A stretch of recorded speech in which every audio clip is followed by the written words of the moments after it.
Assalamu alaykum, topdagi hurmatli qarindoshlar. Ikkini yağı Dünya Uyghur Qurultayı to'g'risida bir imzo to'plash faoliyati uyushtirildi. Buningga qatnashayotganlar bor, ya'ni tushunib, qiziqlik bilan nima bir ovoz qo'shay degan tashkilotlar bor. Lekin shaxslar bor, zodi to'g'ri shu bu faoliyat to'g'ri haqiqiy shunday qilishga tegishli faoliyat deb qatnashayotganlar bor. Ondan keyin masalani tushunmay turib, Dünya Uyghur Qurultayiga qarshi harakat qo'zg'adi degan mundaq bir pozitsiya turayotganlar bor. Ondan keyin tushunib, bilib turib, xursandlik qilib, xalqni qaymoqtirib bir xil fikr qo'zg'ayotganlar bor. Qarindoshlar, bu Dünya Uyghur Qurultayiga qarshi harakat emas, Dünya Uyghur Qurultayini o'rib yo'qotish harakati emas, ham Dünya Uyghur Qurultayiniki rahbarligidan nuqta to'lish harakati emas.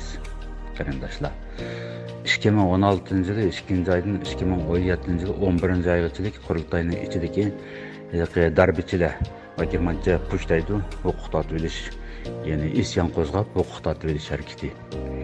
Ularning o'zi 1,5 yildan ortiq harakat qo'zg'ash orqali qurultayning huquqini tatib olgan. Onun o'zini qurultayning rahbariga qarshi harakat yoki qurultayning maydoniga mavqesiga qarshi harakat, qurultayning programmasiga qarshi harakat deb tushunishga bo'ldi. Ammo ular huquq tatib olgandan keyin qurultayning hech qanday bir o'zgarish qilmadi. Program nizomnoma, xitobnomalarda, xizmat obyektida hech qanday bir o'zgarish qilmadi. Qurilgan chaqdan boshlab ta bugungi kungacha davomlashib kelayotgan xizmatni davomlashtirdi. Shuning uchun faqat uni huquq tatilish harakati deb tushunamiz. Ammo navbatdagi hozirgi qurultayninki ba'zi bir bo'lmag'ur ish faoliyatlariga qarata qurultay o'zininki salohiyatiga qaytish kerak degan mazmundagi bu harakat bu qatimqisi qarindoshlar. Ya'ni qurultayning o'zini o'rgatish, yo'qotish, salohiyatsiz deb etish emas. Balkim ba'zi qarindoshlar buni to'liq tushunib olmayotgan bo'lishi mumkin, yoki bo'lmaydi. Buni qasddan burmalab, ayam deganimdek, bu qurultayga qarshi Uyg'urning tashkilotiga qarshi qilayotgan harakat, bu nihoyat xatarli harakat deb bunda o'ylab qilayotganlar bor, ham shunday kishilarni shunday o'ylantirish uchun, qaymoqtirish uchun qasddan qilayotganlar bor. Navbatdagi harakat huquq tatilish harakati emas, qarindoshlar. Qurultayni taqdir etish harakati emas. Qurultayni butunlay zodi qonunsiz tashkilot, uni biz e'tirof qilmaymiz degan gap emas.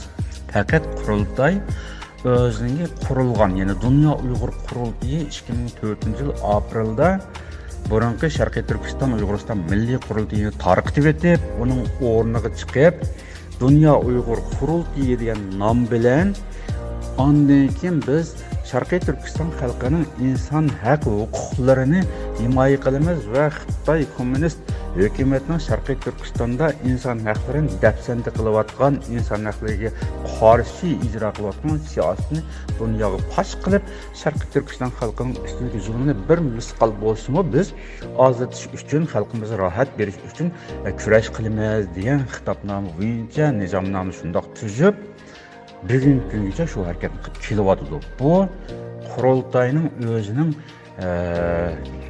xitobnomasi va nizomnomasi, programmasi.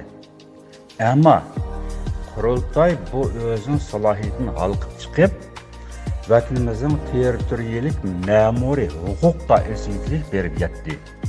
Biz Sharqiy Turkiston xalqiga, ya'ni Sharqiy Turkiston territoriyasiga avtonomiya talab qilamiz.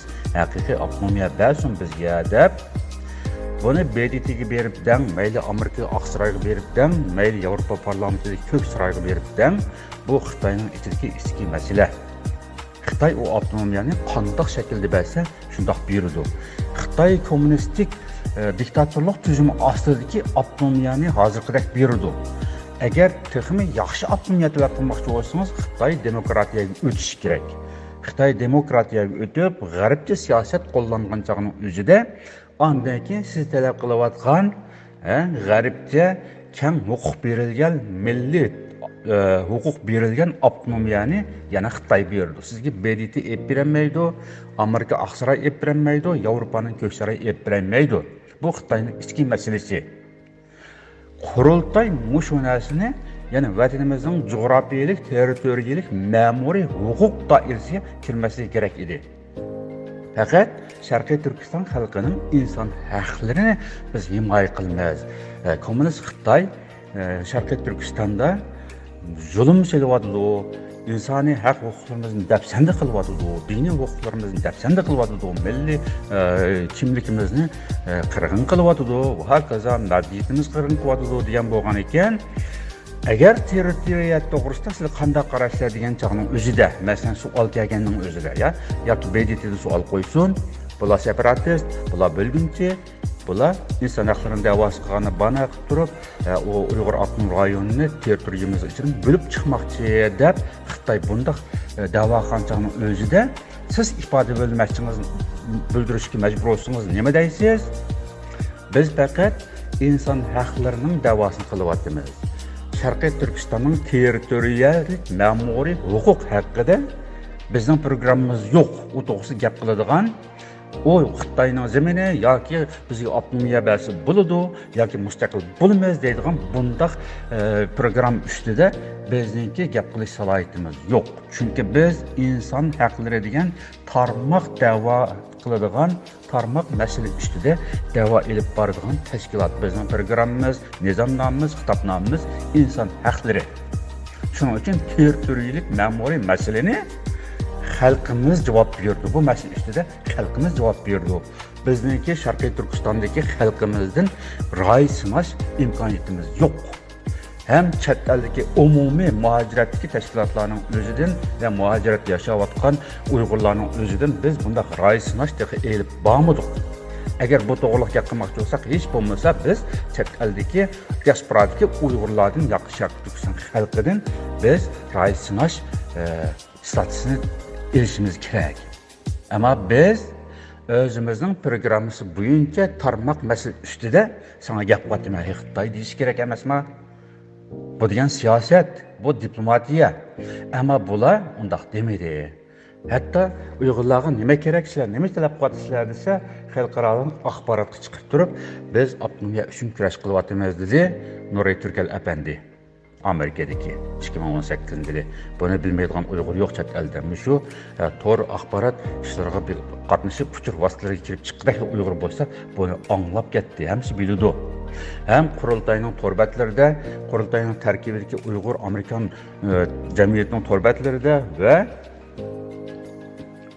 Uyg'ur Humanist Project degan tashkilotning to'rbatlarida biz Sharqiy Turkistonga avtonomiya talab qilamiz Xitoy hukumatidan deb yozgan matnlar uchiq turibdi.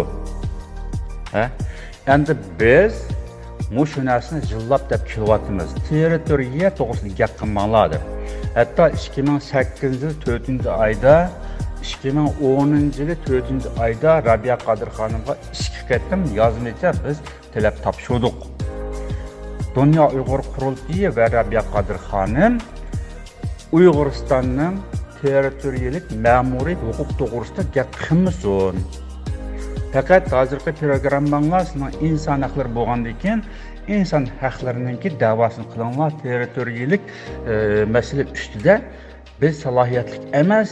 Agar u to'g'riliq javob bermoqchi bo'lsak, hech bo'lmasa chet eldagi muhojir Uyg'urlarning o'zidan biz ra'y sinash elib, undan keyin shu vaqtda javobni beralaymiz deyish kerakki, hargiz territoriyalik ma'muriy huquq to'g'risida gap qilishga bo'lmaydi. Chunki hozir sizlar inson haqlari deb yumshoq gap qilib, g'arbdan diplomatiyalik kanal ochamiz, g'arbdan diplomatiyalik eshik deraza ochamiz deb bu ishni boshlagan ekanlar. Bu taktika bo'lgan ekan, sizlarning besotgan qadamingizda.